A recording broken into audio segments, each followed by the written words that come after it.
Coach, the usual sea of red here in this venerable stadium has been turned white as we are high above snowy Arrowhead Stadium in KC.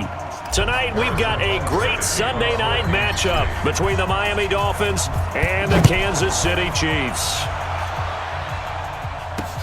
This will be taken in at the 1. And he'll take this across the 25. Couple extra yards up to the 27-yard line. Out come the Dolphins here, and last year at this time, if you remember, we had quarterback battles all over the NFL, really. Cleveland, Buffalo, Arizona, and in New York with the Jets. So this year, there's really only a couple. One in Washington, one with these Dolphins. Remember, Ryan Tannehill is in Tennessee, so it's a camp battle between the second-year man and Josh Rosen or the 36, about to be 37-year-old, and Ryan Fitzpatrick. Charles, who do you think ultimately wins this job? Partner, I'm not Brian Flores, the head coach of the Miami Dolphins, but if I were to play him, all right, whether on TV, radio, or whatever, I'm starting Ryan Fitzpatrick. I'm taking the veteran, and he's getting the ball for the first game because they're going to play a very tough Baltimore Ravens defense. In fact, their first 4 are brutal. The Ravens, the Patriots, at Dallas, then home against the Chargers. Then they hit their open week. And I just think that record will dictate what they do from that point on. If they're 3-1 or better, then Ryan Fitzpatrick keeps rolling. 2-2 depends on how they're playing. But 1-3 or below, then you got to find out what you're getting in Josh Rosen, the guy they traded for, because they're going to have to make some decisions before next year's draft. Watch the slant. Check 52. We're scoreless after 1.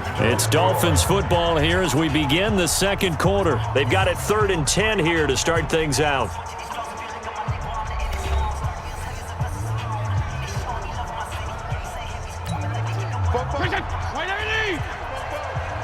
I can't believe they let you play. I can't believe they even let you play.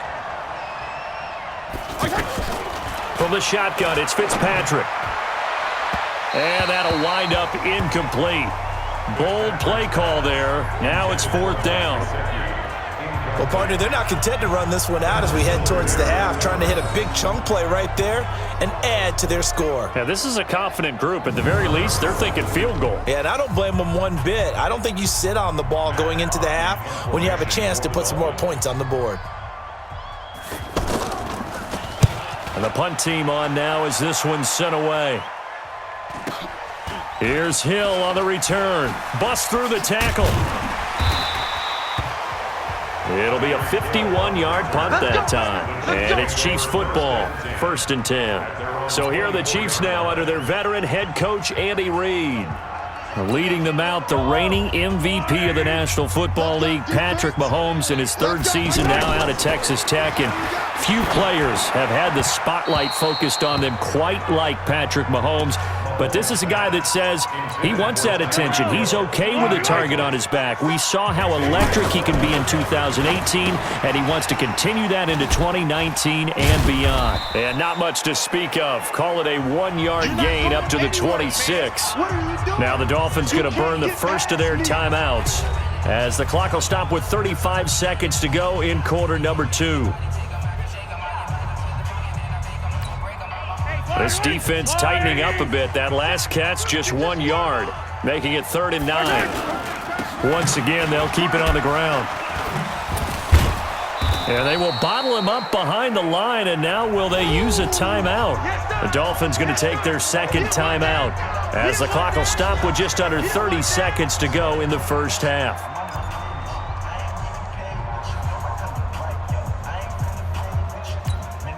On 4th down on is Dustin Colquitt to kick this away. Now they're going to fake it from deep in their own territory. And he will not even make it back to the line of scrimmage. A little trickeration there, but it doesn't fool this defense. And it'll be a turnover on downs.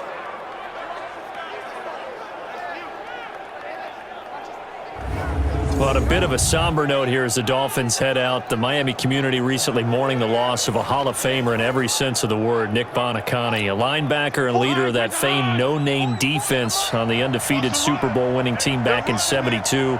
Buoniconti died at 78 back in late July, but well, he was much more than a football player, wasn't he, partner? He certainly was. I only had a chance to meet him one time, but of course admired him from afar, watched him on Inside the NFL as an analyst. You know, he was a lawyer, and at one point was a player agent. Another time he ran a big-time, private company. You name it, he's done it. But his life's work came when his son Mark got hurt in a football game playing for the Citadel at East Tennessee State, and he ended up starting the Miami Project to Cure Paralysis and the Buoniconti Fund to help Mark and others like him, because remember, Mark got paralyzed in that game. That's what we'll remember Nick Buoniconti for, even more than how great a football player he was with the Boston Patriots and the Miami Dolphins. Kansas City taking the field for their second drive. And we thought this game had the potential to be tight, maybe not this tight, scoreless as we start the third quarter. And I love the way you use the word tight. I'm going to take it in a little bit different direction here, because it's not just tight on the scoreboard. I think both offenses have been tight in how they've played this game. No one's been loose. No one's been free. They've got to find a way to make some plays, and I don't think you do it if you're really tight in everything that you're doing in the game. They run it again with Williams. And he'll be brought down somewhat awkwardly here, and a late flag as well. I think this one's going to be a face mask.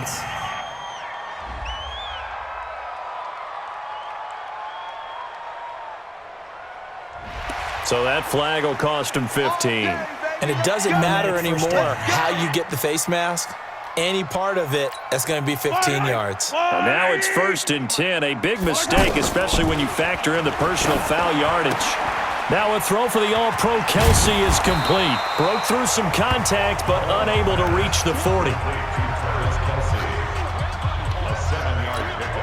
And this should be the final play before the quarter ends.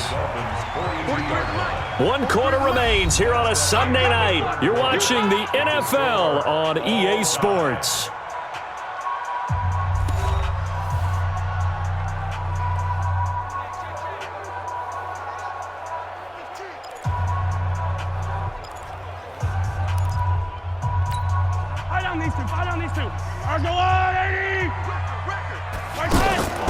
Off the draw, here's Williams.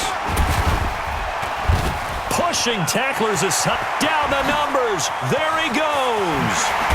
And that's a touchdown as they've broken our tie here in the final minute of the fourth. So we have a score to report after all. How about this? Whoa. Stop the press. Yeah, I know. I just broke Broadcasting 101. I cut in on my play-by-play guy. But think about it this way. Marvin, our crack researcher, just handed us a note. We haven't had a scoreless tie in the NFL since 1943. 43. And we will not have history here in this one, partner. Our first points of the game come in the fourth quarter. I don't think that either one of us saw this game unfolding this way when it all began. No, absolutely not. But, hey, now it's still just a one-score game, so don't go anywhere. A lot more to play for. Extra point through the snowflakes, up and good. And that makes the score 7-0.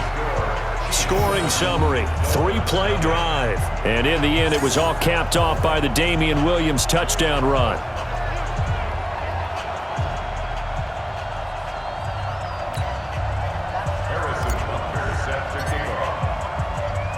Now after the touchdown, here's Butker on to kick it away. This is taken about 7 yards deep. And with time of factor here late, he'll just take a knee, and they'll start things out at the 25. Fitzpatrick and the Dolphins now down 7-0. A little under 50 seconds to go. They need a touchdown to the PAT to tie it as they come up 1st and 10.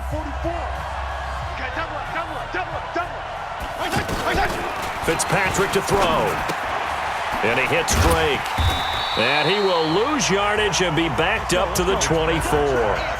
That's going to go as a loss of a yard, and it'll be 2nd down. I'm a little surprised right here. They've got 3 timeouts left. The clock's running down, and they aren't using them. Those timeouts do you no good at home. Use them now. Roughing the passer defense. Well, when you're leading in the fourth quarter, that's not the penalty you want. Not at all, and now your discipline comes into question.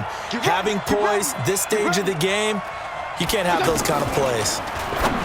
He'll look to throw. That's complete to his tight end, Mike Gesicki. Now the Dolphins going to burn the first of their timeouts as they'll stop it with 17 seconds to go in the game. 2nd and 5 after the 5-yard completion on first down. Back to throw. And throw right side complete to Parker. Now a final chance to stop it here as a timeout comes in with 10 seconds left in the game. The drive continues as they search for a tying touchdown. Here's 1st and 10. Let's go, let's go. Hey, we got Mike. He's back to throw. Over the middle here to Wilson. And he's brought down just outside of the 10 at the 11. And the clock will now stop as a timeout is called with 5 seconds left. So 2nd and inches after that first down completion went just shy of the marker. Running, it's Drake. And the Chiefs D closes in on him again, and they drop him behind the line. So this one in the win column for Kansas City. And not all W's are created equal, CD, and this one came in shutout fashion. Well, their offense certainly didn't need to do anything, right? They could take the day off, and they did.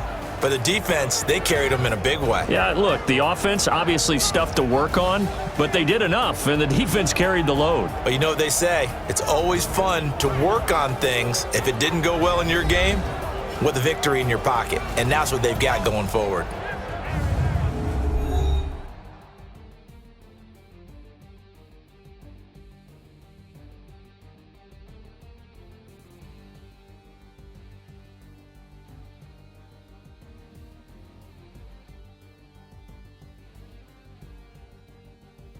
So that'll do it for us. For Charles Davis and all our crew, I'm Brandon Gaudin. You've been watching the NFL on EA Sports.